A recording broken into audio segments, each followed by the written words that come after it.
અમદાવાદની 7 ડે સ્કૂલની મુશ્કેલીમાં વધારો થયો છે। 7 ડે સ્કૂલને એએમસી એસેટ વિભાગને પાઠવી શોકોઝ નોટિસ બાંધકામ માટેની મંજૂરી તેમજ પ્લોટ હેતુ ફેર માટે નોટિસ અપાઈ અને 21 નવેમ્બર સુધીમાં 7 ડે સ્કૂલને નોટિસનો જવાબ આપવો પડશે। જો કે 21 નવેમ્બર સુધી જવાબ નહીં મળે તો શરત ભંગ બદલ પટ્ટાનો કરાર રદ કરાશે। અમદાવાદની 7 ડે સ્કૂલ આઈસીએસઈ બોર્ડ હોવાથી ડીઓ તપાસમાં જઈ શકતો ન હતો। જોકે તપાસ થતાં સ્કૂલમાં મંજૂરી વિના જ વર્ગો શરૂ કર્યાનું બહાર આવ્યું છે। આ સિવાય લીઝ ધારક અને સંચાલક સંસ્થા અલગ અલગ હોવાથી ભાડા કરારની શરતો પણ ભંગ કર્યો છે। એ સિવાય એમસીએ સ્કૂલને માત્ર 10,000 ભાડા પેટે જમીન આપી છે, છતાં એફઆરસી સમક્ષ સ્કૂલે ફી મંજૂર કરાવવાના 1.59 કરોડ ભાડું રજૂ કર્યું હોવાનું સામે આવ્યું છે।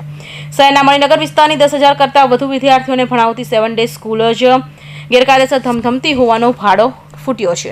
હાલમાં જે સ્થળ પર સ્કૂલ કાર્યરત છે ત્યાંની કોઈ મંજૂરી જ નહીં હોવાનું સામે આવ્યું છે।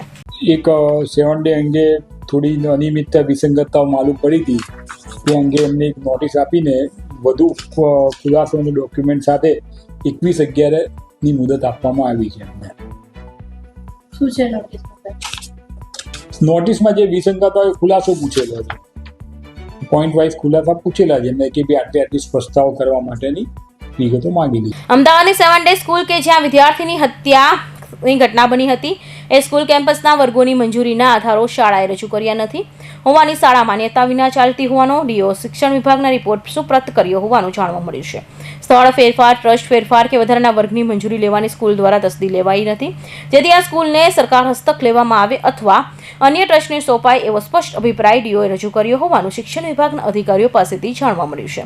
ઘટના બાદ અમદાવાદ શહેરના ડીઓ દ્વારા સ્કૂલમાં તપાસ શરૂ કરાઈ હતી। બોર્ડ અને નિયામક કચેરીના સૂચના અન્વયે ડીઓ સહિત ચૌધરીએ 2 તપાસ કમિટી બનાવી હતી।